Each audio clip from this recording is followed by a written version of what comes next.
give some of you permission not to listen. And they're like, yeah, all right.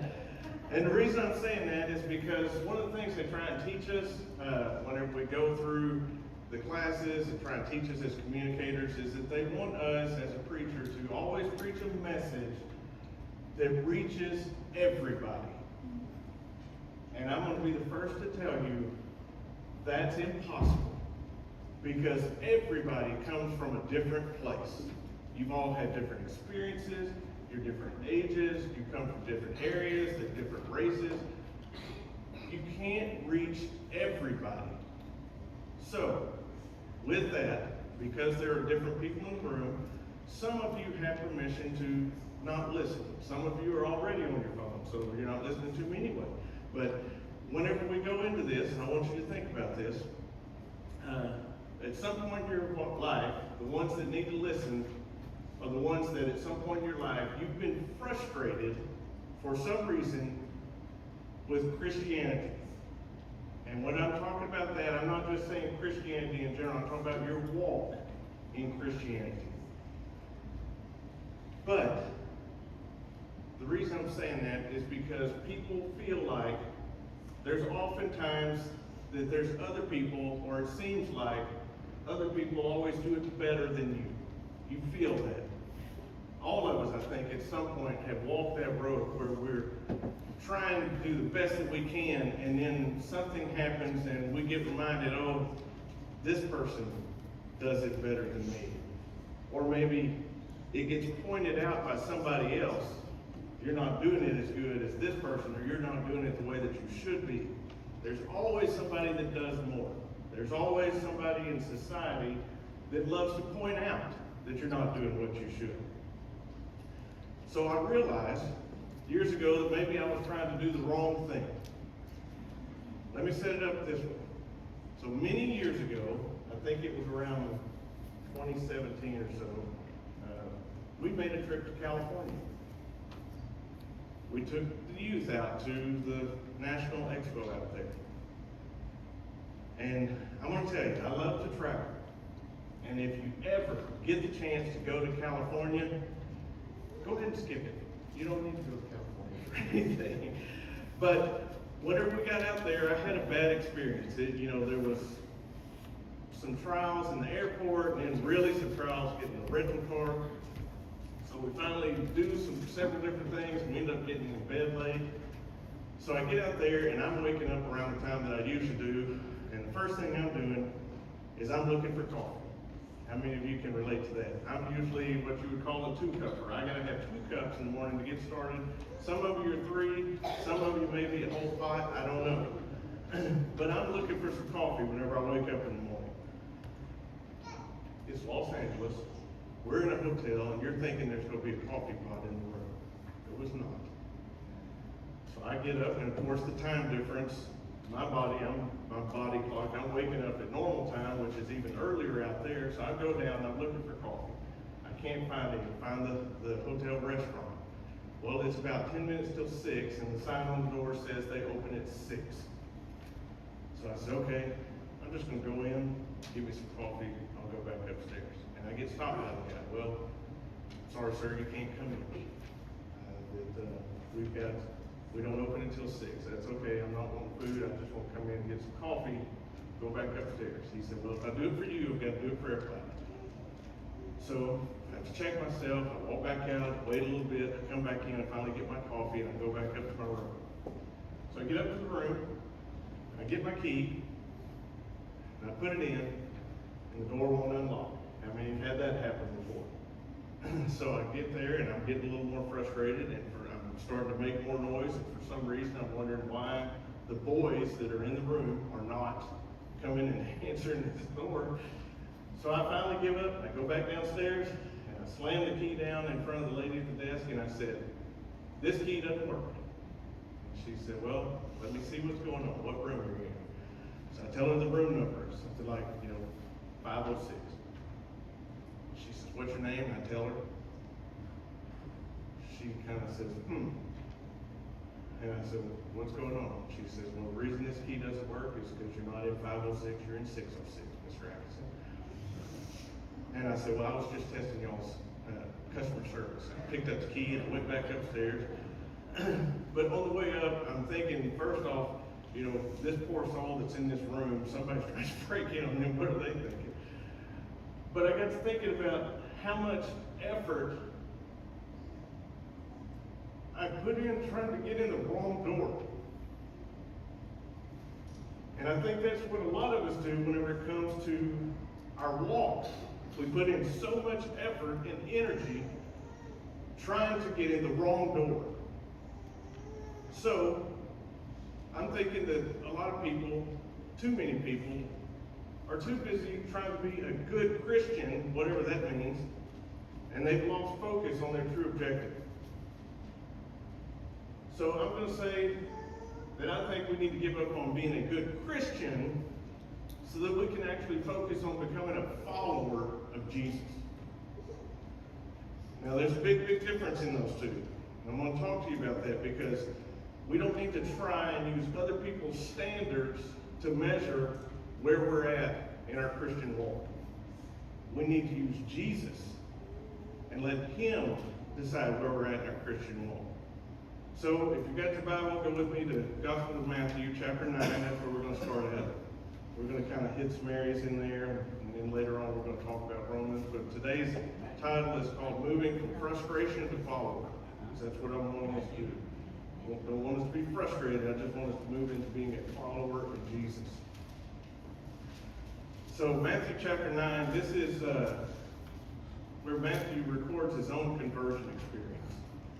And I'm going to read a little bit, talk a little bit, read a little bit, talk a little bit. So, start in verse 9. It says, as Jesus went on from there, he saw a man named Matthew sitting at the tax collector's booth. Follow me, he told him, and Matthew got up and followed him. So I'm going to pause there for a minute. So he saw a man named Matthew sitting at the tax collector's booth.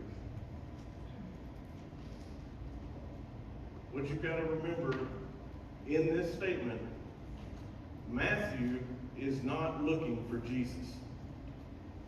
Jesus was looking for Matthew. Not to get him back like a lot of us think that the Lord tries to do, but he wants to bring him back into a fellowship with God. Matthew wasn't looking for Jesus, but Jesus was looking for Matthew. Now, the reason I say that is in a lot of Christian circles, in a lot of Christianese, the way that we love to speak all the time, it does confuse people. We say things wrong. That's all there is to it. We say things that don't make sense a lot of times. Things like, I was really messed up in my life, and then I found Jesus. Jesus wasn't lost. Jesus found you. And that's where we've got to make sure and get our mindset in. Nobody in this room found God.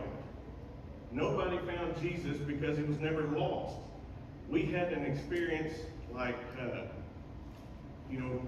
most of our, I hope you've never had an experience or something like, well, I was out at Lucky Star and I was walking around, and I'm walking around with my bucket and I see Jesus right there in front of the power pig. Well, I hope you didn't have that kind of experience, because if you did, you probably need to give up your medicinal card. Don't send it back. You need to get rid of that anyway.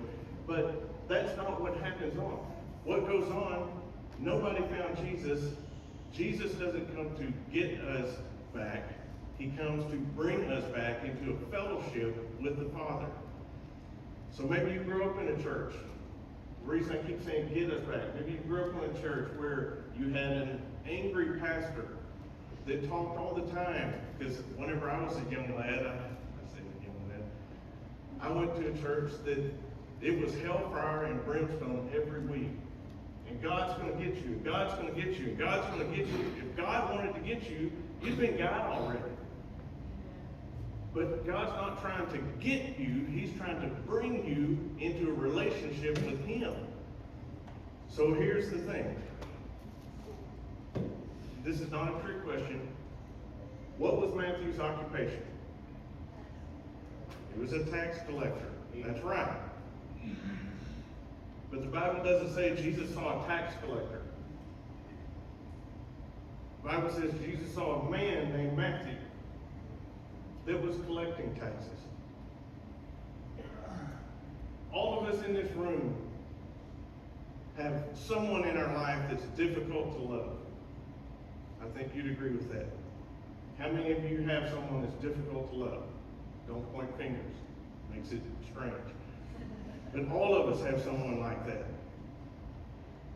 But all of us have people that are difficult to love, and some of us have categories of people that we like to put people into that are categories of people that are difficult to love. Republicans, Democrats, Sooner fans, cat lovers. Come on, laugh. We put people in categories. And the reason we put people in categories that are difficult to love is because whenever we do that, it dehumanizes them. Whenever we put people into categories and put a label on them, it dehumanizes them so that it doesn't matter. It causes a separation from reality at that point.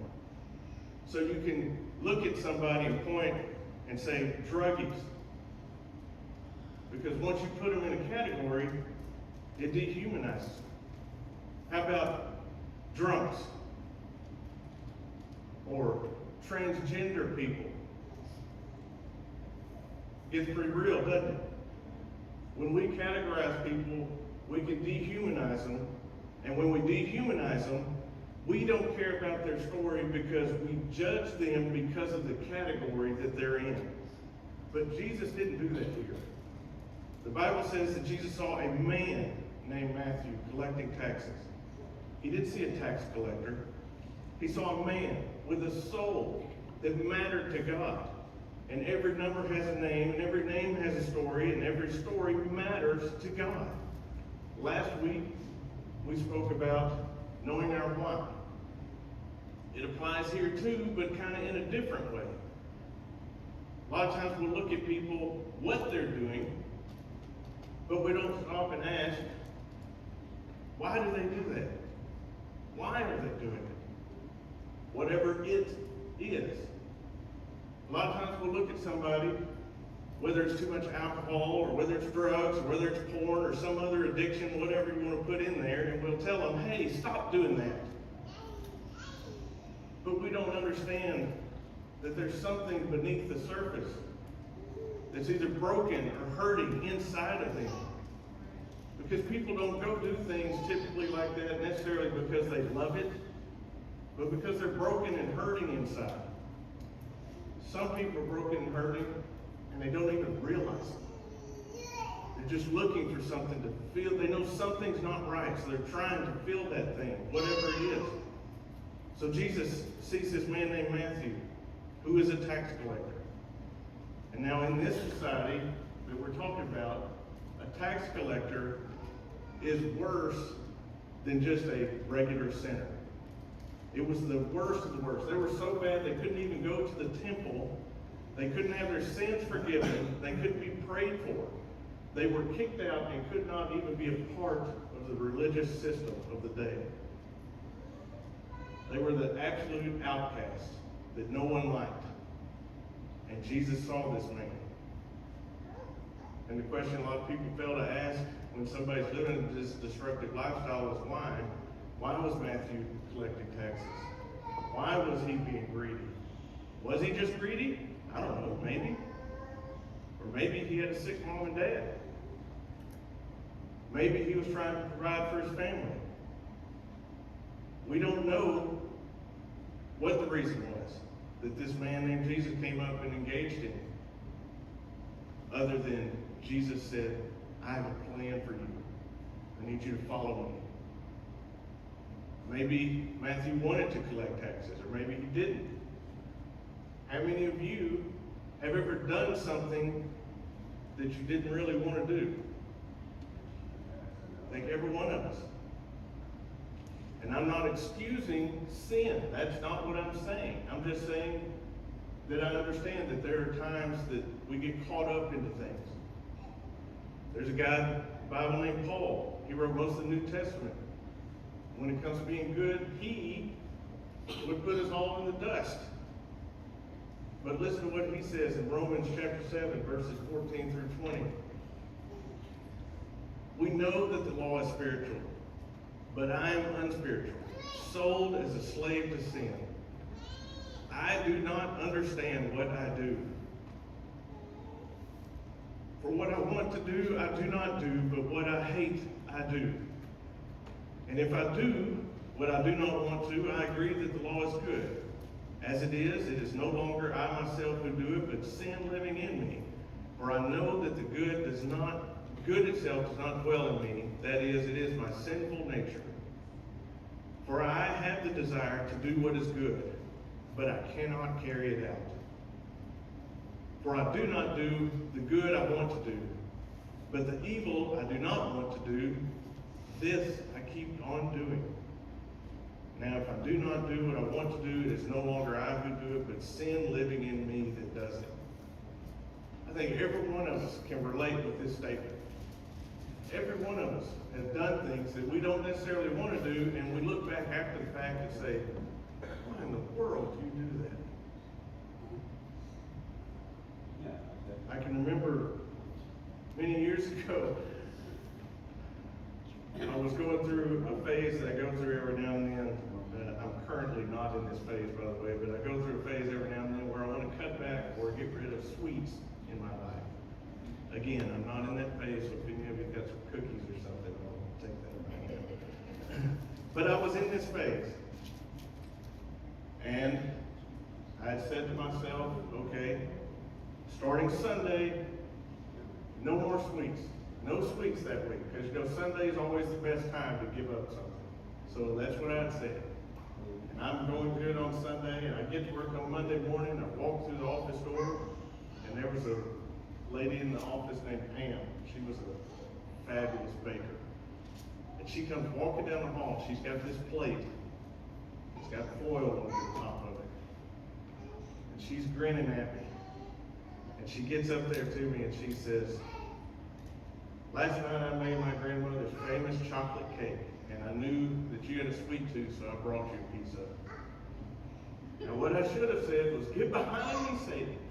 But I didn't do that. I can't be rude to her, so I took the cake and I took it in my office. I set it down on my desk.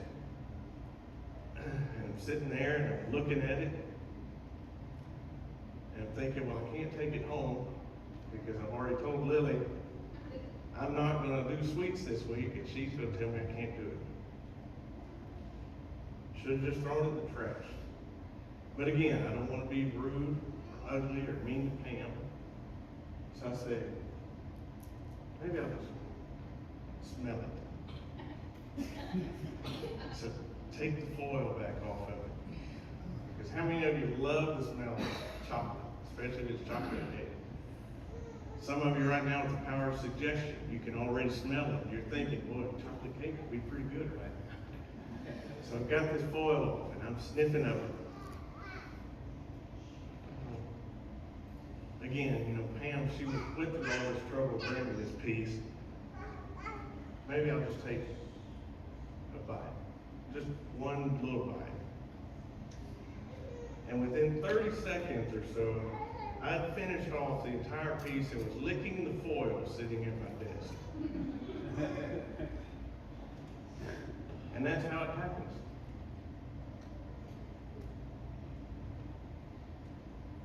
Starts out as something small. And if we don't watch it, it blossoms pretty fast, out of control. And that's what happens with sin.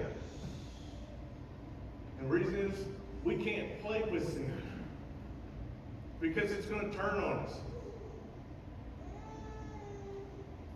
A lot of people think, okay, a little bit, it's not going to hurt me too much.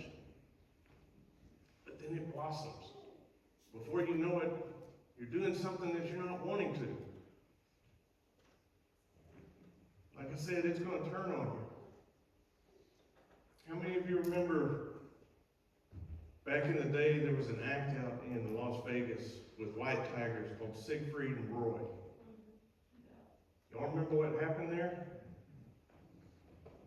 One of these tigers, during one of the shows, after all these years, had turned on one of the handlers and attacked him. Well, the newscasters and all at the time, they were saying, I don't understand how they did this because, they had raised these tigers. They were like pets to them. They had, raised them from a cub. They played with them. They fed them. They did all this stuff. And yet this tiger turned. How in the world is he going to turn and attack this guy? It's because it's a tiger. It's an apex predator, and you can't play with it.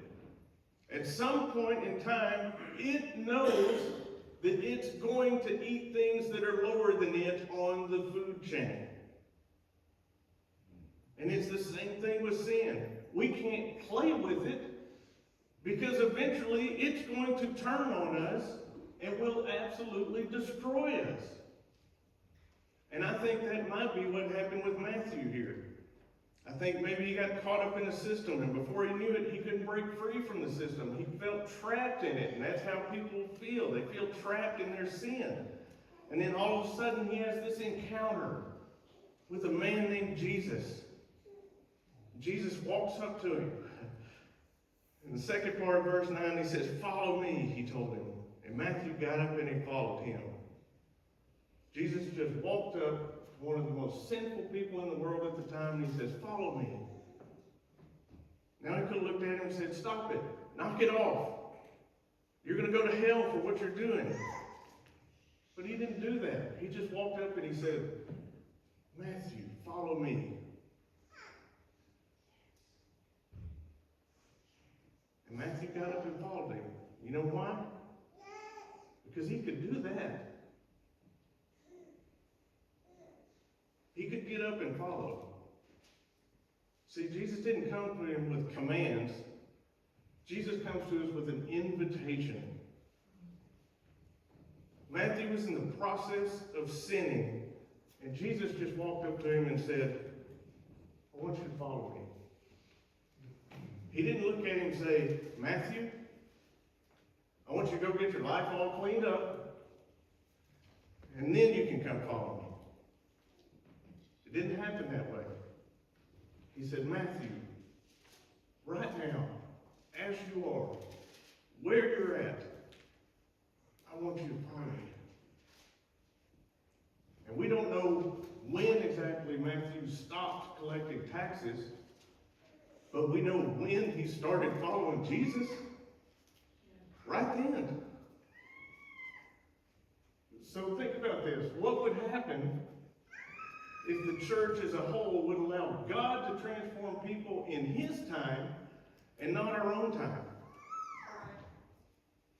What if we would actually allow people to mature in their walk with God, in their walk with Jesus? Because a lot of us, at times, and I'm pointing my finger at myself at this, a lot of us at times, we've walked with Jesus for years and years and years, and we expect somebody that's new to be in the same place that it took us years to get to. And that's not the way that it happens. It's a process of being transformed to look like our Savior. Another example. How many here have ever had a child? Or you've been around a child, like toddler child? Okay. For those that have had one, when your baby walked the first time, how thrilled were you? And you celebrated it. And you took pictures and you called people and you talked about it and you relived it. But the first time, I hate to tell you, your baby didn't walk. Your baby fell forward. But we celebrated it. We didn't watch him fall down after 2 steps and say, "You got to do better than that. Come on, you got to get up. I don't know what you're thinking. Come on, you got to try this." No, we celebrated it. And then the next time they did it, we celebrated it again. And then we told other people about it and celebrated it with them. And over time, that child got to where they could take steps on their own. And they could take 3 steps instead of 2. And then they could take 5 steps instead of 3. what we need to do. When somebody takes a step forward, we need to celebrate it. And when they take another step forward, we celebrate that one. And then they take another step forward, and we celebrate that one. We don't kick them while they're down, whenever they're still having trouble getting their feet from underneath them. We want to be able to celebrate as they walk. Proverbs 24, verse 16 tells us, for though the righteous fall 7 times, they rise again, but the wicked stumble when calamity strikes. If the word of the Lord says the righteous person will fall 7 times, they get back up, I'm telling you, if you're here today, and you've fallen at some point in your walk, and that's every one of us, you can get back up again. It doesn't disqualify you. Jesus is giving you an invitation, follow me. You can still get back up. It's not too late. But see, at the end of the day, Matthew had to eventually admit that he had a problem of something that he had to stop. And one of the things that holds us back a lot of times is actually admitting that there's something wrong, or that we've got to have help from Jesus. We can't get things right with God till we're willing to admit that there's something wrong, and Jesus is the one that's got to help us. You've got to make a decision to put forth an effort to change. Then you'll realize that what you're doing is wrong. You've got to keep saying that you can't say that you want to transform your life and, oh, I'm going to change this while you're at the altar, and then before you even get outside the doors of the church, you're thinking, when's the next time I can do X? Or I'm going to do X, whatever that thing is, later today. So if something's wrong, go ahead and admit it. Because you're not going to surprise God. He already knows it. He's just waiting on us to say, God, I've got a problem. Just like Matthew is waiting on him. Now we'll go back to verse 10 in Matthew 9. And I'm skipping around, just follow me. While Jesus was having dinner at Matthew's house, many tax collectors and sinners came and ate with him and his disciples. It says, many tax collectors and sinners. Remember, they were the ones kicked out of the religious system. Jesus doesn't care who has kicked you out. He wants to bring you in. And he wants to sit with you. He wants you at his table. Aren't you glad that there's a group of people that don't have to get their life cleaned up to be able to come to Jesus? Because if there was, there's not a single one of us here that would have made it first. He had a meal and lived with, and he loved to understand these people. So the ungodliest people in the world were attracted to Jesus. And I think that's the way that the church should be. I don't think the church should be a museum for saints. We're supposed to be a hospital for sinners. And we're supposed to walk alongside them. Like I said, not kick them when they're down. Because every one of us, even right now, wherever we're at in our walk, we're jacked up. And if you don't believe it, ask one of your neighbors. They'll tell you, yeah, you're jacked up. But all of us are. But what would happen if the church stopped trying to legislate morality for everybody else, like it was our job, and we let Jesus change people in his time? So I want this church to be someplace that's full of people that recognize that we're not good. Jesus is good, and everything about us is because he is good. He is what makes us good. Now we are to hold each other accountable, and whenever we see sin that we know is blatant sin, we're to help call each other out in accountability, but it's not our job to judge other people by wagging our finger at them. We'll move on my text. Go back to verse 11 here. 11 through 13. When the Pharisees saw this, they asked his disciples, why does your teacher eat with tax collectors and sinners? And on hearing this, Jesus said, it is not the healthy who need a doctor, but the sick. But go and learn what this means. I desire mercy, not sacrifice. For I have not come to call the righteous, but sinners. How do you think that conversation was going at that table between Jesus and these tax collectors? I would imagine it was pretty interesting. But the Pharisees, they're sitting back and they know that this is going on in there, and it doesn't line up with their religious rules. So they don't understand, why in the world is he hanging out with these people? Because religious people, like the Pharisees were, they have to pretend all the time. What we've got to understand as a church today is religion doesn't save us. A relationship with Jesus is what saves us. And he's given us that invitation. Now Jesus acknowledged in the verses there, you saw, he said that there was something wrong with these people. But he didn't diminish what was going on. He just said that there's something here, that there's an issue. But then he said, go and learn what this means. I desire mercy, not sacrifice. For I've come to call the righteous, to call the righteous, but sinners. They would have known, the Pharisees would have known Jesus was taking a shot at them because as the religious elite of the day, they thought they were the righteous ones. That they didn't need anything else. So Jesus is telling them, I'm calling people that know they've got an issue and know they need help. If that's what I'm trying to do. Because if it was up to us, if it was up to being good in order to get to heaven, none of us would make it. But it's his grace that he talked about. That's why I'm thankful for the love of God and the mercy and the fact that he doesn't love me because of a performance that I'm doing, but because I'm his child. He calls each and every one of us his children. And he wants to draw us back in. And the greatest thing about the cross is that everybody's on the same level. There's nobody that's above anyone else whenever they're in Jesus. I don't care if you feel like you've strayed. I don't care how crazy things have gotten, how weird things are today. If you'll turn your life over back to Jesus, he will receive you with open arms.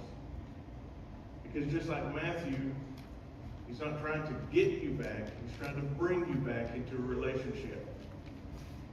So stop letting the frustration of trying to be a good Christian or a good person, stop letting that hinder you, and just move into being a follower of Christ and let him transform you. Because that's what he's wanting to do. Follow him, and he will transform you. Stop worrying about what other people think, what other people do, how well they do it. We all have our place in the kingdom. And we can't wait and look and see, okay, well, I've got to do this in this time period, and I've got to do this in this time period. No. What you need to do is follow and let Jesus do it, and he's going to transform you in his time. And make sure you don't turn and look at somebody else and say, man, they sure are struggling with this. They're not as good as I am, because whenever we do that, we walk a dangerous line. What we need to do is walk and put our arm around somebody and say, you know what? You might be struggling, but I've done that too. Maybe you've been in the same place that they were. Maybe you can speak some life into them that they're desperately needing to hear that nobody else can. But regardless, it's not up to us to be good. It's up to us to follow Jesus. Stand with me, please.